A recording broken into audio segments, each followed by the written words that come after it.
teman-teman. Selamat pagi semuanya. Belajar apa kita hari ini? Hari ini kita akan belajar tema 3, subtema 1, pembelajaran 5. Sebelum kita mulai pembelajaran hari ini, mari kita berdoa menurut agama dan kepercayaan masing-masing. Bismillahirrahmanirrahim. Apakah kalian masih ingat tentang pelajaran sistem pencernaan pada manusia? Sistem pencernaan kita terdiri dari berbagai organ yang membantu dalam pencernaan makanan dan asimilasi nutrisi. Jadi, apa itu pencernaan?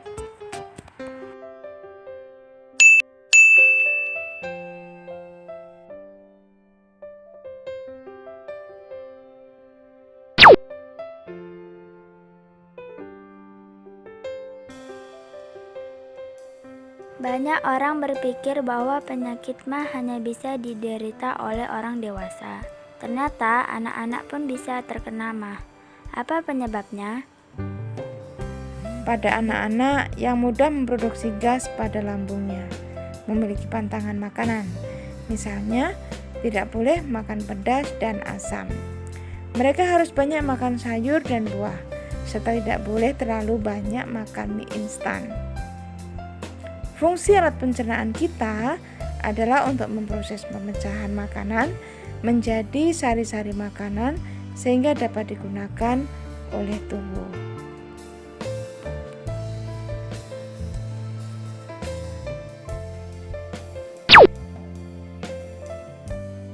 Ayo teman-teman, kita pelajari organ pencernaan dan fungsinya.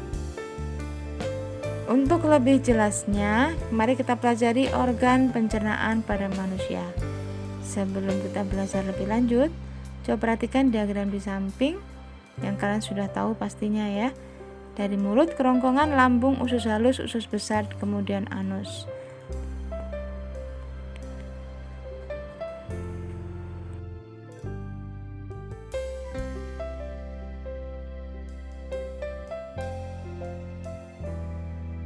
Baiklah, mari kita pelajari tentang sistem pencernaan pada manusia yang kita awali dari mulut. Fungsi utamanya adalah untuk menghancurkan makanan. Perhatikan bagian berikut. Di dalam mulut terdapat 3 organ lagi yang mendukung kerja mulut ya. Yang pertama yaitu lidah. Lidah tersusun dari atas otot lurik yang dilapisi epitelium yang mengandung kelenjar lendir, yang fungsinya lidah itu berfungsi untuk mengunyah dan menelan makanan, mengatur posisi makanan, juga membantu menelan makanan. Selanjutnya adalah gigi. Tulang gigi terbuat dari dentin yang tersusun dari kalsium karbonat yang berfungsi menghaluskan makanan, juga membantu enzim-enzim pencernaan makanan agar dapat dicerna dengan efisien. Selanjutnya adalah kelenjar ludah, menghasilkan ludah atau air liur atau saliva yang berfungsi memudahkan penelanan makanan.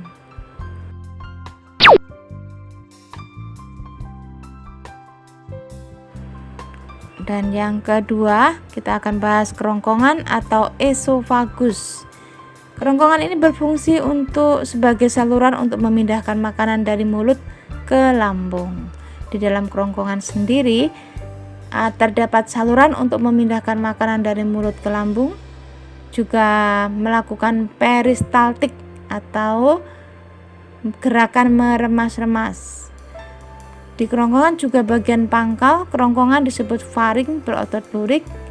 Kemudian otot lurik pada kerongkongan bekerja secara sadar menurut kehendak dari proses menelan.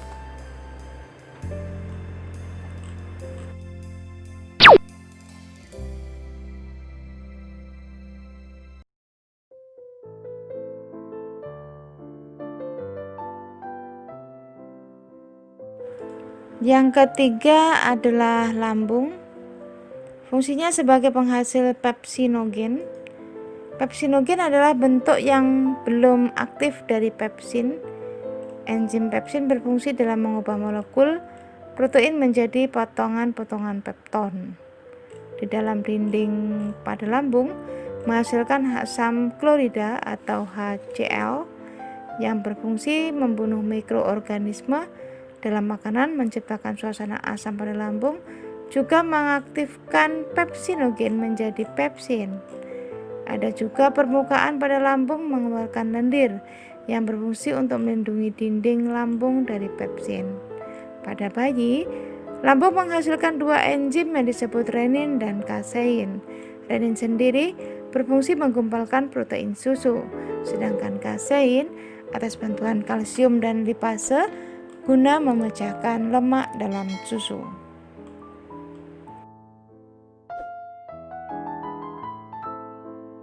Selanjutnya adalah usus halus yang berfungsi mencerna makanan secara kimiawi, juga menyerap sari-sari makanan atau menyerap nutrisi dari tubuh. Pada usus halus bermuara saluran getah pankreas dan saluran empedu. Usus halus terdiri dari 3 bagian, yaitu usus halus 12 jari atau duodenum, usus kosong atau jejunum, dan usus penyerapan atau ileum.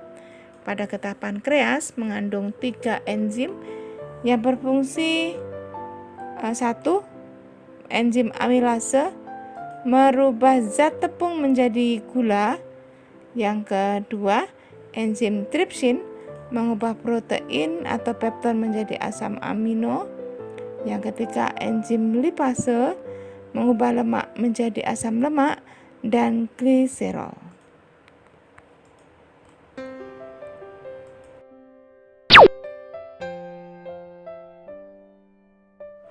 Selanjutnya adalah usus besar atau intestinum crassum. Pada usus besar, bakteri Escherichia coli yang terdapat dalam usus besar berperan dalam proses pembusukan sisa makanan menjadi kotoran. Panjang usus besar pada orang dewasa bisa mencapai 30 meter. Yang berfungsi, usus besar berfungsi 1. Mengabsorpsi air dan mineral, 2. Membentuk tempat pembentukan vitamin K, ketiga melakukan gerakan peristaltik atau meremas-remas, mendorong kotoran menuju anus. Nah, sekarang kalian sudah tahu kan fungsi organ sistem pencernaan pada manusia. Dengan mengetahui dan mengerti tentang sistem pencernaan dan proses pencernaan makanan, maka kamu dapat lebih memahami cara menjaganya agar tetap sehat. Baiklah, perhatikan di sini ada iklan perilaku hidup bersih dan sehat, pangkal rumah tangga sehat. Oke, dari iklan tersebut cobalah kalian mengidentifikasi yang mana kalimat iklan, yang mana kata kunci, dan apa makna gambar iklan tersebut. Juga target iklan itu ditujukan ke siapa.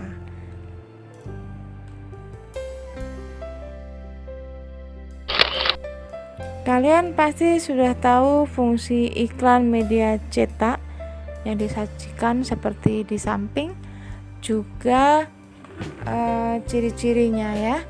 Tujuannya kita sudah pernah belajar di pembelajaran sebelumnya, tapi di sini ada tambahan sedikit. Iklan yang efektif mengandung unsur-unsur sebagai berikut. Yang pertama, attention atau perhatian. Iklan yang baik harus dapat menarik perhatian masyarakat umum. Interest maksudnya minat, timbul rasa ingin tahu secara rinci dalam diri konsumen. Juga ada desire atau keinginan, suatu cara untuk menggerakkan keinginan suatu konsumen. Selanjutnya, conviction atau rasa percaya, mendapatkan rasa percaya diri konsumen. Iklan harus ditunjang berbagai kegiatan peragaan seperti pembuktian atau sebuah kata-kata. Yang terakhir adalah action atau tindakan. Tindakan merupakan tujuan akhir dari produsen untuk menarik konsumen agar membeli atau menggunakan produk dan jasanya.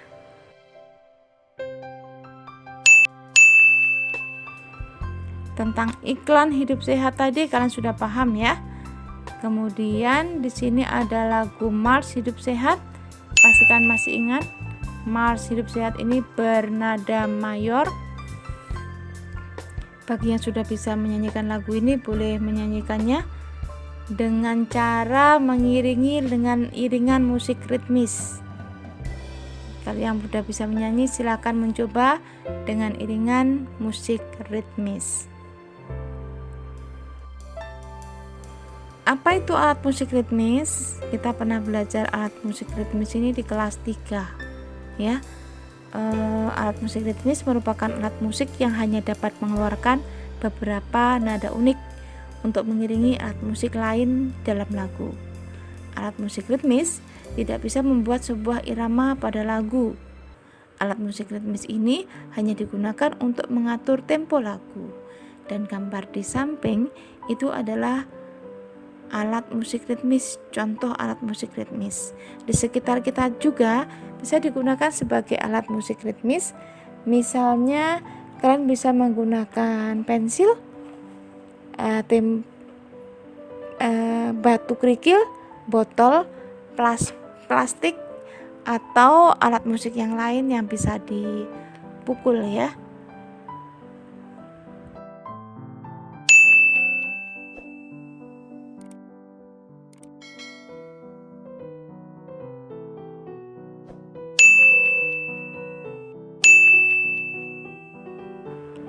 Alhamdulillahirabbil alamin, akhirnya kita bisa menyelesaikan pembelajaran hari ini tentang fungsi sistem pencernaan, organ pencernaan pada manusia, juga belajar unsur-unsur iklannya efektif dan tentang alat musik ritmis ya.